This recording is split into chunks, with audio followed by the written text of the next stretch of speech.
és tudo para mim, Senhor. Minha maior alegria, meu maior amor, meu tesouro, minha paz. Por isso eu sou grata a Ti, porque um dia me alcançaste com o Teu amor, me atraíste a Ti. Está sempre comigo, Senhor.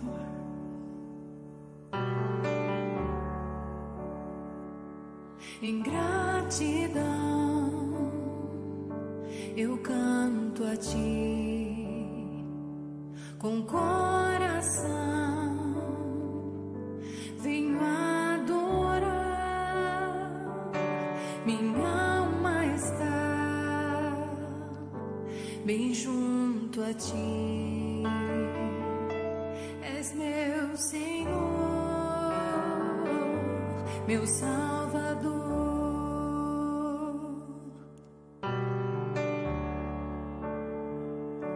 Em gratidão eu canto a Ti nessa noite, Pai, com coração, venho adorar. Minha alma está bem junto a Ti. És meu Senhor, meu Salvador.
Meu Salvador,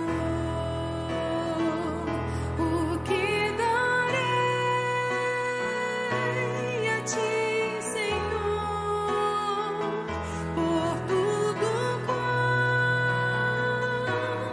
deste a mim. Recebe a minha adoração. És meu Senhor, meu Salvador, o que darei a Ti, Senhor, por tudo quanto deste a mim. Recebe a minha adoração. És meu Senhor,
Graça e paz. Nós estamos em plena semana de oração pela família. E eu queria ler um texto da Palavra de Deus na versão A Mensagem, que é uma paráfrase, mas que mostra um homem chamado Jó, que tinha grande preocupação pela sua família. Olha só o que diz Jó, capítulo 1, versículos 1 até os 5.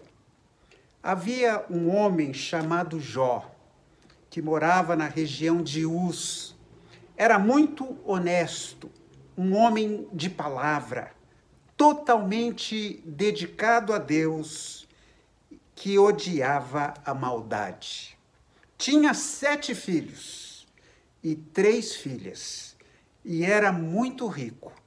Possuía 7.000 ovelhas, 3.000 camelos, 500 juntas de bois, 500 jumentos e empregados a perder de vista. De fato, era o homem mais importante de todo o Oriente. Seus filhos costumavam dar festas em suas casas e sempre convidavam as 3 irmãs para celebrarem junto. Depois das festas, Jó se levantava bem cedo e entregava uma oferta de sacrifício em favor de cada um de seus filhos, pois pensava, pode ser que um deles tenha pecado, desprezando Deus em seu coração. Jó entregava sacrifícios constantemente no caso de um de seus filhos ter cometido pecado. Olha que coisa impressionante. Jó se lembrava de seus filhos, se lembrava da vida espiritual, da sua conduta, dos filhos que ele tinha, e oferecia sacrifícios por ele. Quantas vezes você tem colocado seus filhos diante de Deus? Quantas vezes você tem colocado a sua família diante do Senhor? Jó fazia isso constantemente. Nós estamos em maio. Maio é consagrado pelos batistas como o mês da família, e nós decidimos dedicar esta semana à família. Você certamente está orando pela sua família. E, além disso, nós temos recebido muitos pedidos pelas famílias e temos publicado estes pedidos no IBVA Zap. A ideia é oferecer para você uma agenda de oração, dar para você motivos para estar intercedendo. Então, você pega o seu celular, você vai lá no IBVA Zap e você lê os motivos de oração e vai estar intercedendo pelas famílias. Vamos estar nos ajudando juntos pela oração. Você pode fazer isso pela manhã, à tarde, à noite, num momento de descanso. Você pode dividir os períodos. Você pode orar, por exemplo, por 5 pedidos por vez e assim por diante. Mas o importante é você estar orando pela sua família e pelas famílias da igreja. Nós não vamos citar aqui todos os pedidos, porque nós recebemos vários pedidos, mais de 30 pedidos chegaram aqui, alguns pedidos múltiplos. E então eu só quero dizer o nome das pessoas que fizeram seus pedidos de oração. A irmã Eunice Oliveira, Adriana Calenda, Keila Zocolan, Cristiane Carvalho, Léa Pimentel, Terezinha Coelho, Selma Carvalho, Tânia Zocolan, Cleusa Alves, Ana Carvalho, Alexandre Almeida, Débora Correia, Débora Bezerra, Patrícia Mantuani, Ivani Bordim, Eliana Ficherles, Elbi Santana, Edson Daione, Josiane Alves, Dani Brito, Aldenira Lugarese, Hércules Alcântara, Maria Aparecida, Cida, Márcia Silvestre, Juscelie Konovalov, Joia e Maria Antônia, Joelma Castro, Gorete Fernandes, Flávia Mansano, Arthur Nogueira, Rogério Bispo, Luísa Soriano e Solange Martim. Todos estes apresentaram suas famílias e outras famílias diante de Deus, inclusive a nossa família IBVA.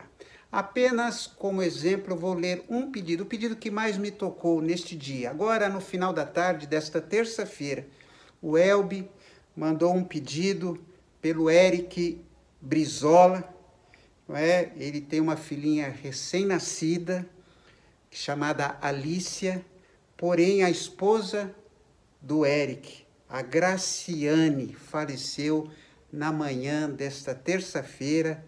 Ela estava em recuperação do parto, porém teve embolia pulmonar e ela não resistiu. Esse pedido me tocou bastante. Eu fico imaginando o coração do Eric, esta criança, essa menina, que vai crescer sem a sua mãe. São dramas que nós estamos enfrentando nesses tempos difíceis de pandemia. Ore pelo Eric, ore pelo crescimento da Graciane e por todos os pedidos, pais, filhos, pessoas enfermas, pessoas desempregadas. Vamos orar pelas famílias, que Deus esteja abençoando. Feche os seus olhos e abra o seu coração em oração pela família. Pai querido, nós colocamos em tuas mãos estes pedidos que foram apresentados aqui. O Senhor conhece cada sílaba destes pedidos. O Senhor conhece cada nome, cada pessoa, na sua intimidade. Por exemplo, Senhor, eu não conheço o Eric, mas o Senhor conhece intimamente. Sabes, ó Deus, do seu sofrimento, e o Senhor está ao seu lado, ó Pai, para confortá-lo.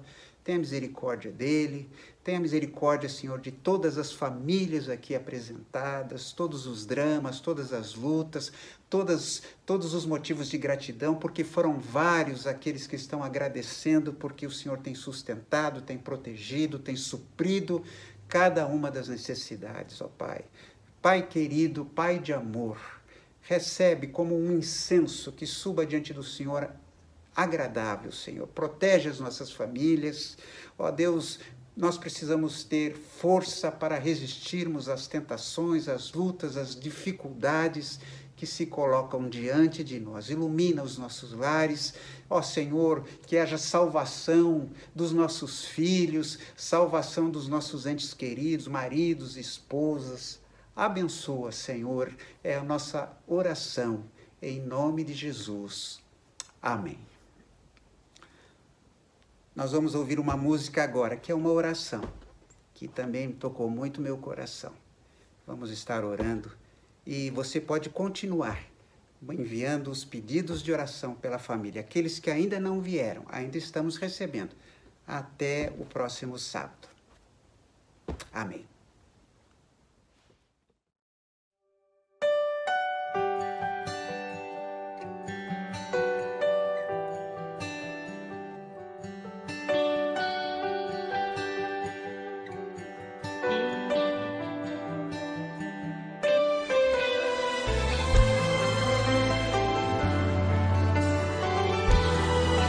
Abençoa minha casa,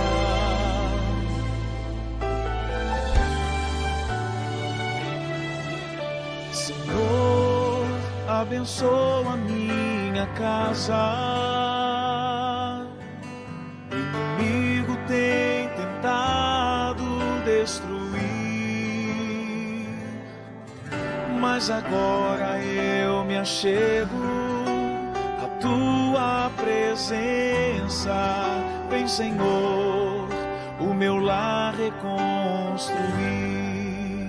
Faz da minha casa tua casa, Senhor. Faz da minha família a tua, Senhor. Eu não abro mão, pois eu tenho fé. Enquanto estou de joelhos, minha família está de pé.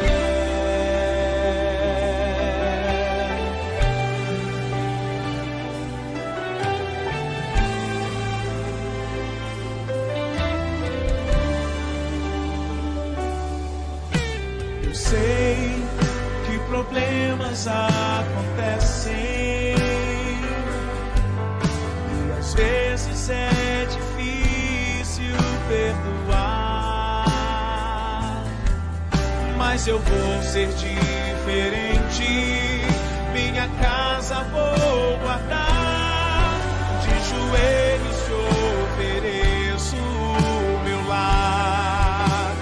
Faz da minha casa tua casa, Senhor.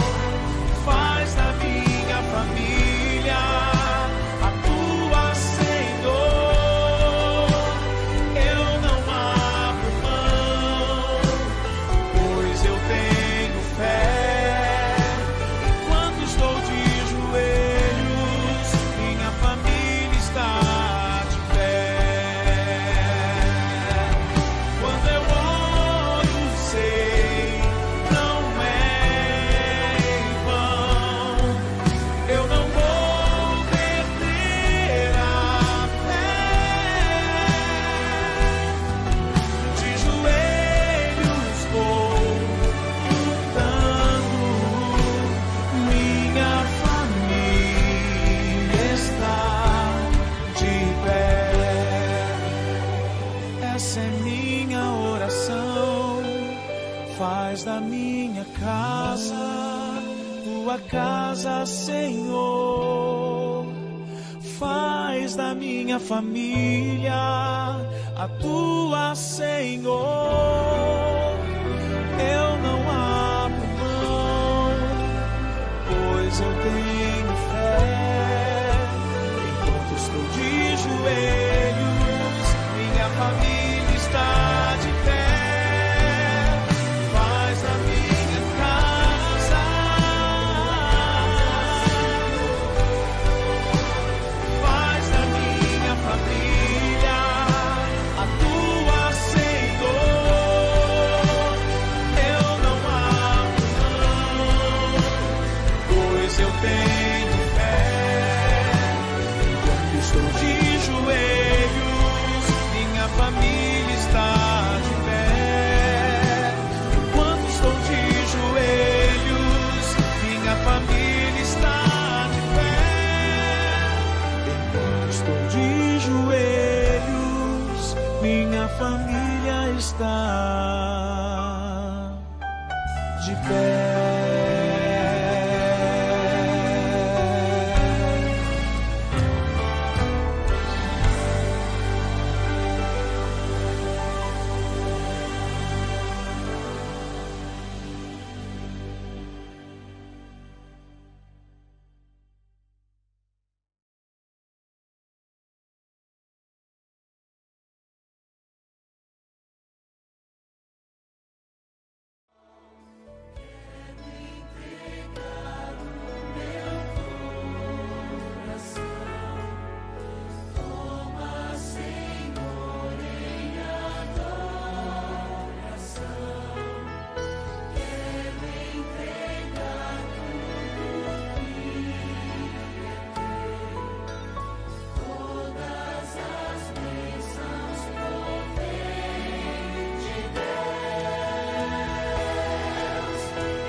Que a graça e a paz do Senhor Jesus sejam com todos vocês neste mês de maio, mês da família.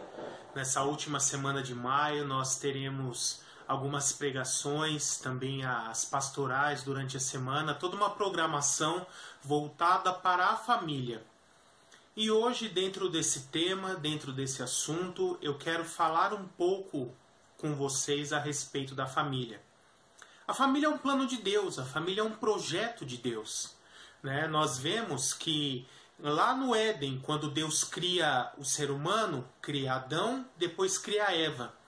E aí, ele estabelece dois princípios, ou dois valores que a humanidade tem que seguir. O primeiro deles é o casamento, onde ele ali, depois de criar Adão, cria Eva, entrega Eva para Adão como a sua companheira, e então ele dá uma ordem aos dois: sejam férteis, se reproduzam e encham toda a terra. E veja que então ele estabelece numa sequência dois princípios. O primeiro é o casamento. A família sempre começa ou deve começar por meio de um casamento.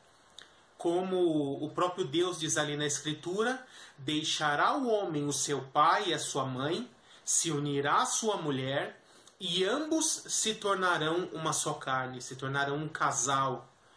Então este é o primeiro passo no plano de Deus para constituir a família. E na sequência Deus fala: sejam férteis, se multipliquem, tenham filhos e encham a terra. Então ali o que Deus estava dizendo para Adão e Eva é: formem famílias, tenham filhos, então formem famílias. E este é o propósito de Deus para a humanidade, que a humanidade existisse por meio de famílias, de várias famílias, né? Os casais vão tendo filhos e no momento certo esses jovens, essas crianças crescem, se casam e repetem esse processo que Deus estabeleceu. Deixará o homem o seu pai e a sua mãe, se unirá à sua mulher, e ambos se tornarão uma só carne, se formarão um novo casal para ali ter filhos e estabelecer uma nova família. Mas o pecado acabou deturpando isso, esse plano de Deus para a humanidade. E é importante nós percebemos que tudo que Deus criou é perfeito. Mas o homem, ao cair no pecado, ele se deteriorou. Ele decaiu desse estado de perfeição original e se tornou corrompido. E com isso, o ser humano acaba sendo corrompido em todas as áreas da sua vida. Nos relacionamentos, nos pensamentos, nos sentimentos, na conduta. E com isso, o relacionamento conjugal de marido e mulher também se tornou corrompido. E a família, o relacionamento familiar, acabou sendo corrompido também. Mas Deus nunca desistiu desse plano e não irá desistir. Tanto que mesmo após o dilúvio, quando toda aquela geração ímpia foi destruída, Deus salva apenas Noé, sua esposa, seus 3 filhos e suas esposas, para a partir dos 3 filhos de Noé começar 3 novas famílias. E quando termina o dilúvio, eles descem da arca. Deus diz para eles novamente a mesma ordem que tinham dito para Adão e Eva lá atrás: sejam férteis, se multipliquem, tenham filhos e encham a terra. Ou seja, ele estava novamente falando ali para Sem, Cã e Jafé e suas 3 esposas: formem novas famílias para encher a terra. O propósito de Deus sempre foi trabalhar por meio das famílias. É interessante que um pouquinho mais à frente ele chama Abrão, que depois veio a se chamar Abraão, teve o seu nome mudado por Deus, mas era um homem sem filhos. Ele já tinha sua esposa, devidamente casado, mas não tinha filhos. E a primeira promessa de Deus para Abraão, das várias que ele fez, é: farei de você uma descendência, por meio de você uma descendência, tão numerosa quanto as estrelas do céu, quanto a areia do mar. Então o que Deus promete para Abraão de início é: por meio de você farei uma família, eu darei uma família para você. E essa família gerará uma descendência. Interessante que lá em Gênesis 12, versos 1 a 3, quando Deus chama Abraão e fala: sai da tua terra, da tua parentela, da casa de teus pais, e vai para a terra que eu te mostrarei. Ele faz várias promessas para a pessoa de Abraão. Abençoarei os que te abençoarem, amaldiçoarei os que te amaldiçoarem, seu nome se tornará famoso, você terá uma descendência. Faz promessas para o povo descendente de Abraão, a saber, Israel, os hebreus, que por meio deles seria feita uma nação, um povo, que eles teriam uma terra, que eles teriam um reino e tantas outras coisas que depois o apóstolo Paulo, por exemplo, em Romanos 9, no início do capítulo, vai dizer: deles são os patriarcas, os profetas, as escrituras e, por fim, o próprio Cristo, que veio de Israel. E é nesse ponto que eu quero me pegar. Eu dei um título para essa mensagem de Cristo, o plano de Deus para abençoar as famílias. E o que eu quero dizer com isso? Lá em Gênesis 12, verso 3, essa promessa que Deus deu para Abraão, no verso 3 ele diz assim: e por meio de você, todas as famílias da terra serão abençoadas. Aqui, esse termo no original hebraico é o termo mishpahá. Segundo o dicionário bíblico de Strong, esse termo hebraico pode significar uma família, um clã, uma tribo, um povo ou um círculo de parentes que convivem junto. Por isso você encontrará em algumas traduções da Bíblia esse termo sendo traduzido por povos. E por meio de ti, todos os povos da terra serão abençoados.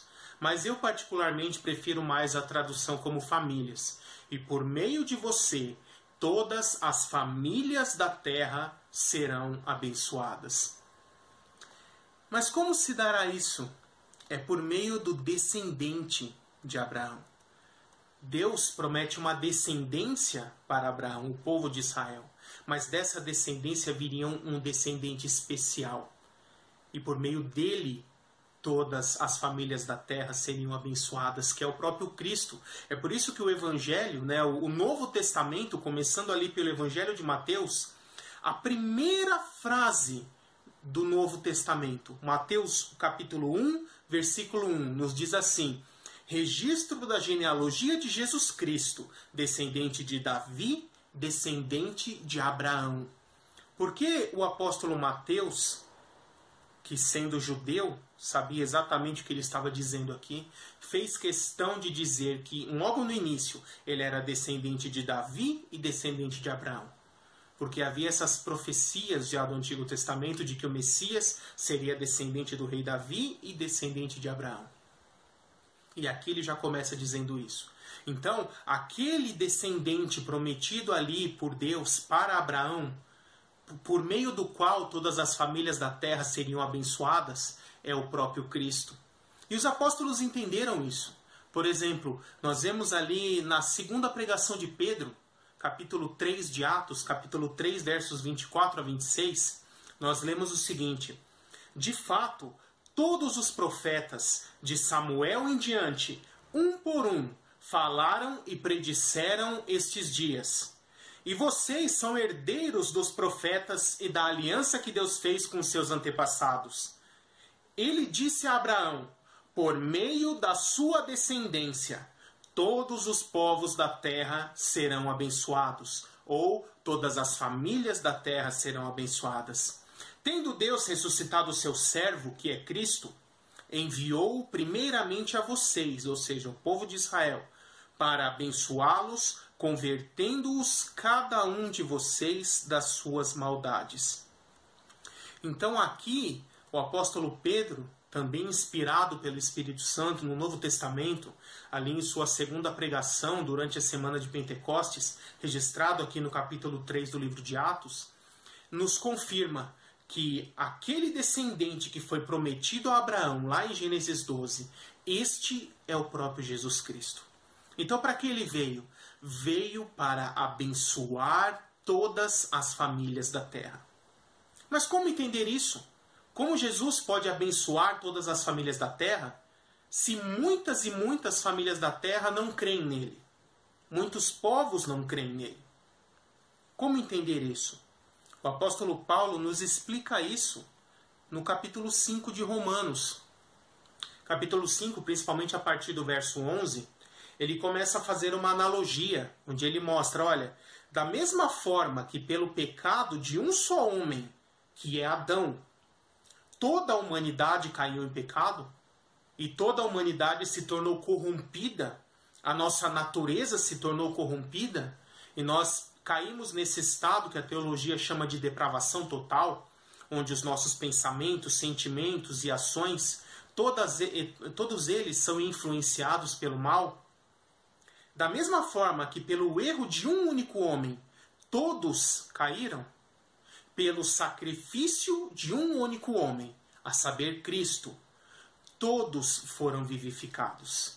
E principalmente o verso 19, Romanos 5,19 nos diz assim: consequentemente, assim como uma só transgressão resultou na condenação de todos os homens, assim também um só ato de justiça resultou na justificação que traz vida para todos os homens.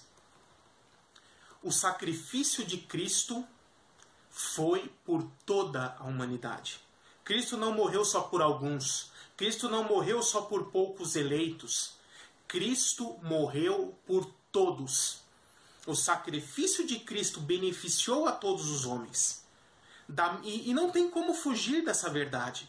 Porque o texto está dizendo aqui, da mesma forma que o pecado de Adão afetou negativamente a todos, o sacrifício de Cristo afetou positivamente a todos os homens.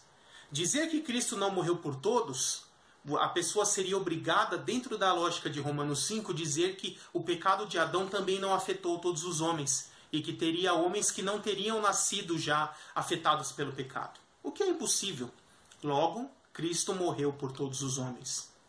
Mas como entender isso? Então todos serão salvos? Não, eu não estou falando de universalismo aqui. Mas esse sacrifício de Cristo, ele reequilibrou a balança. O que significa isso? Antes o ser humano estava aqui, uma balança equilibrada. Poderia escolher o mal ou o bem. Quando Adão e Eva pecaram, a balança fez isso aqui, ó. Ela tendeu totalmente para o mal. O ser humano não conseguiria mais fazer nada bom de si mesmo. Então, por meio do sacrifício de Cristo, nos foi dada uma graça, que nós podemos chamar de graça capacitadora, graça preventiva, graça preveniente, onde Deus, de forma antecipada, sem nenhuma ação do homem, e o homem não precisa fazer nada para receber essa graça, Deus já derrama essa graça sobre todos os homens por meio do sacrifício de Cristo. Ele derramou essa sua graça capacitadora, capacitando todos os homens a poderem crer em Cristo e no Evangelho de Cristo no momento em que lhes for pregado. É nesse sentido que Cristo morreu por todos. É nesse sentido que o sacrifício de Cristo, num primeiro nível, abençoa todas as famílias da terra. Porque ele capacita todos os seres humanos, por meio da graça de Deus, a poderem crer em Cristo e no Evangelho, mesmo estando debaixo desse estado de total depravação. Esse é o primeiro feito de Cristo que ele já fez por todos nós, mesmo por aqueles que não creem nele. Porque mesmo aqueles que não creem porque não querem crer, porque se recusam a crer, porque permanecem na incredulidade e na dureza dos seus corações. Mas se de fato quisessem crer, teriam plenas condições de crerem e serem transformados, porque Deus já derramou sobre eles essa graça capacitadora. E é por isso que todos aqueles que não creem em Cristo serão condenados, porque Deus proveu a eles plenas condições de poderem crer, mas eles não quiseram crer. Como o Evangelho de João, capítulo 3, verso 18 diz: quem crer e for batizado será salvo. Quem não crer já está condenado, pois não creu no nome do Filho unigênito de Deus. Esse é o primeiro aspecto em que Cristo abençoa todas as famílias, nos capacitando a poder crer. Mas não acaba por aí. Nós temos também uma segunda parte, e essa é bem mais longa e contínua. Uma vez que as pessoas capacitadas pela graça de Deus se entregam a Cristo e creem, elas nascem de novo, são regeneradas, são transformadas, são novas criaturas, se tornam morada do Espírito Santo. E assim, elas têm uma transformação de vida total, como Romanos 12, versículos 1 e 2 nos dizem, né?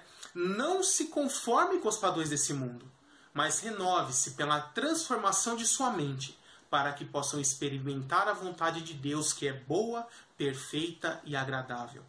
E assim, a Bíblia nos dá algumas orientações a respeito do convívio familiar. E é importante que nós sempre lembremos desse princípio que foi estabelecido lá no Gênesis. Toda família começa com um casamento. Então, a vida conjugal, a vida matrimonial e a vida familiar estão intimamente ligadas, de forma que nem podem ser dissociadas uma da outra. A primeira carta de Pedro, capítulo 3, versos 1 e 7, dão algumas orientações específicas a respeito dos maridos e das esposas. Como maridos que creem em Cristo e esposas que creem em Cristo devem agir.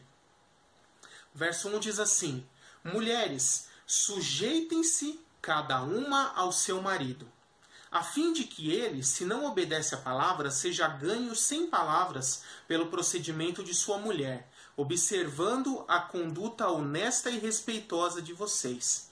E no verso 7 ele se refere aos homens, dizendo: do mesmo modo, vocês, maridos, sejam sábios no convívio com as suas mulheres e tratem-nas com honra, como a parte mais frágil, e coerdeiras do dom da graça da vida, de forma que não sejam interrompidas as suas orações.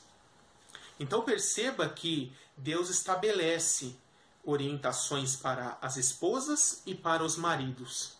Hoje essa palavra submissão, ela está muito fora de moda. As pessoas têm até rejeição contra essa palavra.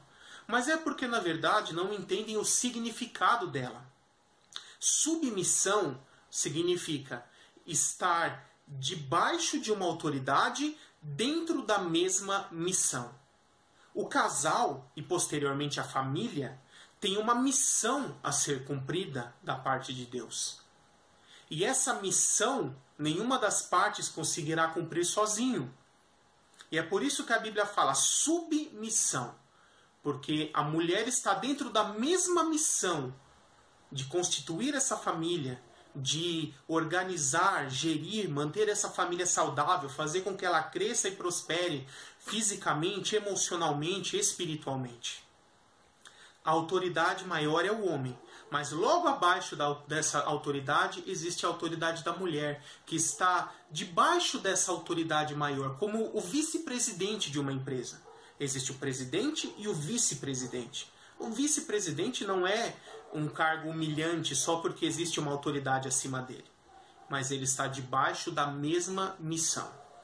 Assim é a esposa no lar, é a vice-presidente do lar e gerencia o lar. Também a esse respeito, o apóstolo Paulo para Tito, na sua carta a Tito, capítulo 2, versos 3 e 5, nos fala um pouco mais sobre isso. Olha o que ele diz. Ensine as mulheres mais velhas. Assim, poderão orientar as mulheres mais jovens a amarem os seus maridos e seus filhos, a serem prudentes e puras, a estarem ocupadas em casa e serem bondosas, sujeitas a seus maridos, a fim de que a palavra de Deus não seja difamada. E o apóstolo Paulo, em Colossenses 3, versos 18 a 21, fala um pouco mais sobre isso, dizendo: mulheres, sujeitem-se cada uma a seu marido, como convém a quem está no Senhor. Marido, ame cada um a sua mulher e não a trate com amargura. E perceba que aqui ele já inclui os filhos também, dá orientações aos filhos. Filhos, obedeçam a seus pais em tudo, pois isso agrada ao Senhor. Pais, não irritem a seus filhos, para que eles não desanimem. Então aqui já é uma orientação mais completa no aspecto familiar. Orientação para o marido, para a esposa, no convívio conjugal, mas também orientações a respeito dos pais para com os filhos e dos filhos para com os pais. Deus se preocupa com a família. A família é a menina dos olhos de Deus. Deus ama as famílias, porque é por meio de famílias saudáveis que se constrói uma sociedade saudável. Tudo começa com a família. A humanidade começou com a família, a igreja começou com uma família, porque os primeiros cristãos se reuniam nas casas das pessoas, onde as famílias que viviam ali cediam as suas moradias para a realização de cultos. A ideia que nós temos de templo, um lugar específico para reuniões cristãs, foi surgir já em meados do século II. Então, durante mais de 100 anos, os primeiros 100 anos da igreja, os cristãos se reuniram em casas, né, a sua grande maioria. Ainda a esse respeito, o apóstolo Paulo, em 1 Timóteo 5, versos 4 a 8 e também o verso 16, nos orienta um pouco mais a respeito do convívio familiar. Olha o que ele nos diz. Se uma viúva tem filhos ou netos, que estes aprendam primeiramente a colocar a sua religião em prática, cuidando de sua própria família e retribuindo o bem recebido de seus pais e avós, pois isso agrada a Deus. Se alguém não cuida de seus parentes, especialmente os que são de sua própria família, este negou a fé e é pior que um descrente.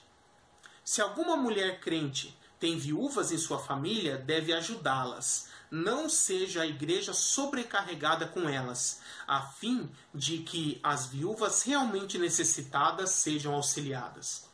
Então perceba aqui, irmãos, que a responsabilidade dos chefes de família para com uma família não é só de si mesmo, da sua esposa e dos seus filhos, mas também da geração anterior. Os seus pais, seu pai, sua mãe, que são agora os avós da família, também devem ser tratados, devem ser cuidados e são responsabilidade do chefe de família. Perceba as palavras duras que Paulo usa aqui. Aquele que não cuida de seus parentes, de sua família, de seus pais, é pior que o descrente. Ele diz aqui, negou a fé e é pior que o descrente. Nós temos essa responsabilidade de cuidar das nossas famílias em todos os aspectos e numa escala mais ampla e não exatamente apenas os de nossa casa. E eu quero falar com vocês, de uma forma bem resumida, 5 princípios bíblicos que Deus estabeleceu a respeito da família e que não podem ser quebrados. Qualquer família, para que seja saudável e próspera, precisa seguir esses princípios. Princípio 1. Deus é o chefe da família. Todos devem se sujeitar a Ele. O primeiro passo para que uma família seja saudável é que todas as pessoas dessa família reconheçam o senhorio de Cristo em suas vidas. Entreguem suas vidas a Jesus como único Senhor e Salvador.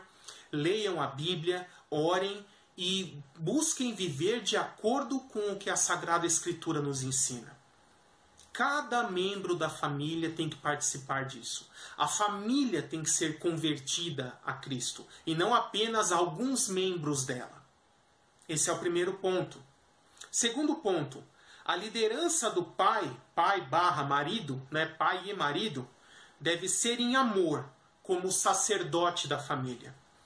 Deus estabeleceu ao homem, ser humano do sexo masculino, a responsabilidade de ser o chefe da família.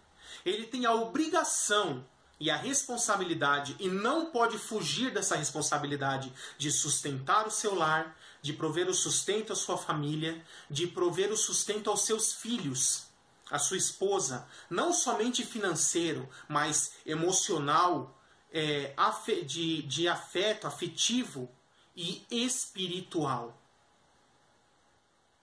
O marido é o sacerdote da família. é a obrigação do marido conduzir a sua família, conduzir a sua esposa e os seus filhos nos caminhos do Senhor. Levar à igreja, ler a Bíblia junto, orar, falar de Deus para os seus filhos e sua esposa, a fim de que todos vivam de acordo com a vontade de Deus. E cada homem que negligenciar esse papel prestará contas para Deus, por causa das consequências negativas que ocorrerão por meio disso. Então, nesse momento, eu chamo a cada um dos homens, dos maridos, dos pais de família, assumam a sua responsabilidade diante de Deus. Você tem que ser o provedor do seu lar em todos os aspectos: financeiro, físico, emocional e espiritual. Essa é a responsabilidade que Deus te atribuiu. Terceiro ponto: a submissão da mãe e esposa deve ser em amor, como gestora do lar. No começo, Adão e Eva já tinham naturalmente esse relacionamento. Adão já exercia sua autoridade em amor, não de forma opressora. E Eva já exercia a sua submissão em amor também, e não de forma rebelde ou amargurada contra a vontade. Da mesma forma, quando a esposa entende que submissão é fazer parte da mesma missão que é a família, cuidar de sua família, cada um com seu papel, cada um com seu aspecto, trabalhando juntos e cooperando para que a família funcione, acabou essa rivalidade. Cada um tem o seu papel, cada um tem a sua porção e a sua responsabilidade diante de Deus. Por isso a mulher deve ser submissa em amor, assim como o marido deve exercer a sua autoridade também em amor, sempre com a temperança do Espírito Santo, a fim de que a família cresça saudável. E a esposa deve ser a gestora do seu lar. A esposa deve gerenciar o seu lar para que tudo funcione, tudo seja mantido em ordem. A limpeza, a alimentação, as roupas das crianças, o cuidado com as crianças enquanto o marido está trabalhando, enfim. A esposa é a gerente do lar. É ela que deve cuidar de todas essas partes, a fim de que a família funcione de forma saudável. E eu não estou dizendo aqui que ela tem que fazer todo o serviço sozinha e o marido não faz nada. Não é assim que funciona. O marido pode e deve ajudar também em várias funções no lar. Não é nenhuma humilhação o marido lavar a louça, colocar a roupa para lavar, tirar o lixo, enfim, ajudar em qualquer coisa que precise, fazer comida quando precisa, olhar as crianças também. Mas essa função é primariamente da esposa. A responsabilidade de conduzir essas atividades é da esposa. E é lógico que o marido pode auxiliar quando precisa em algum aspecto. E o quarto ponto, a submissão em amor dos filhos aos pais. Uma família só funciona bem quando os filhos reconhecem a autoridade dos seus pais em suas vidas. E assim seguem as suas orientações, seguem os seus conselhos, são obedientes e Deus se agrada disso. Filhos rebeldes acabam causando uma falta de harmonia no lar. E o lar não fica em paz, acaba ficando numa constante guerra.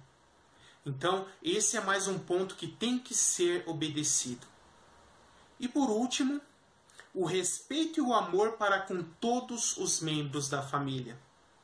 Mesmo havendo essa escala de autoridade, Deus, marido, esposa, filhos. Todas essas pessoas que fazem parte do círculo familiar têm que se tratar com respeito mútuo.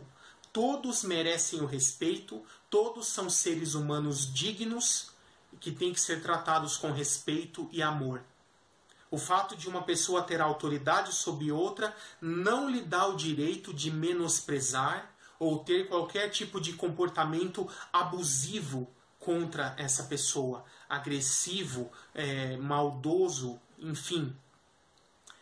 Todos devem respeitar e amar uns aos outros. Isso começa na família e depois se estende para o restante da sociedade, porque a sociedade nada mais é do que o reflexo de como são as famílias. Se as famílias forem saudáveis, a sociedade será saudável.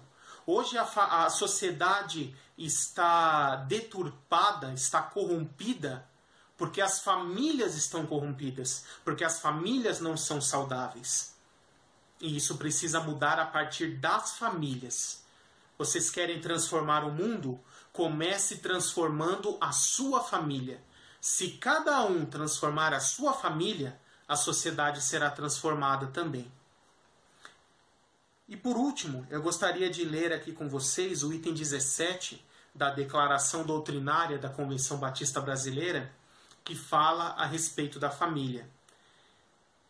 E ele nos diz assim: a família, criada por Deus para o bem do homem, é a primeira instituição da sociedade.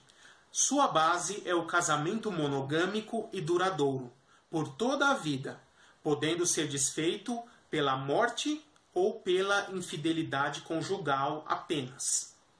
O propósito imediato da família é glorificar a Deus e prover a satisfação das necessidades humanas de comunhão, educação, companheirismo, segurança, preservação da espécie e, bem assim, o perfeito ajustamento da pessoa humana em todas as suas dimensões. Caída em virtude do pecado, Deus provê para ela, mediante a fé em Cristo, a bênção da salvação temporal e eterna. E quando salva, poderá cumprir seus fins temporais e promover a glória de Deus. Então lembre-se disso. O objetivo de Deus em Cristo é abençoar as famílias. Abençoar com a salvação, com a transformação de vida, a fim de que as famílias possam ser famílias saudáveis, prósperas, e assim, por meio da transformação das famílias e da restauração de como as famílias deveriam ser desde o início, a sociedade também possa ser transformada. Eu espero que essa mensagem tenha sido impactante na sua vida, que a palavra de Deus possa ter tocado em seu coração e sua mente, e que por meio dela você possa mudar a prática de sua vida e ser abençoado. Que Deus abençoe a todos e até a próxima.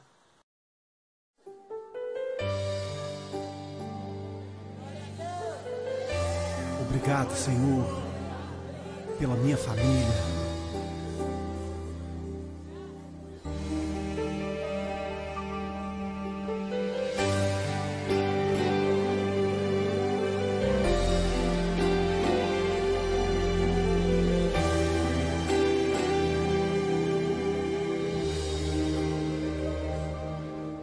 Te agradeço pela minha família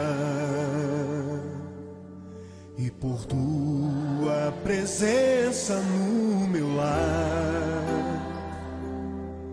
Te agradeço pelo pão de cada dia que o Senhor nunca deixou faltar. Te agradeço pela nossa harmonia. Só em Ti, Senhor, podemos confiar. Já te agradeço pelas Tuas maravilhas e os milagres que ainda há de operar.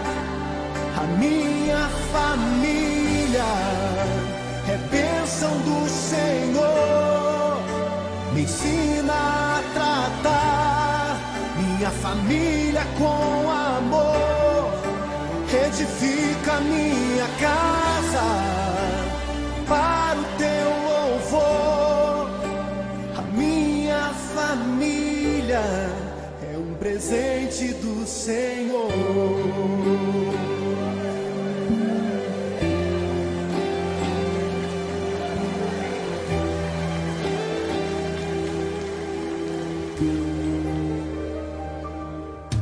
Te agradeço pela minha família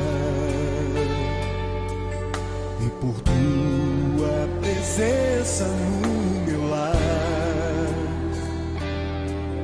Te agradeço pelo pão de cada dia,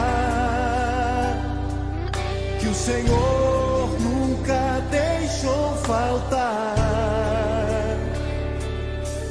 Te agradeço pela nossa harmonia. Só em Ti, Senhor, podemos confiar. Já te agradeço pelas Tuas maravilhas e os milagres que ainda há de operar. A minha família é bênção do Senhor. Me ensina a tratar minha família com amor. Edifica minha casa para o Teu louvor. A minha família é um presente do Senhor. A minha família é bênção do Senhor. Me ensina a tratar minha família com amor. Edifica minha casa para o Teu louvor. A minha família é um presente do Senhor. A minha família é bênção do Senhor. Eu convido você a dar um abraço nessa pessoa que você tanto ama. E se você não está perto dessa pessoa, liga para ela, diga: eu te amo, você é muito importante para mim. A minha família é um presente do Senhor. A minha família é bênção do Senhor. Me ensina a tratar minha família com amor. Edifica minha casa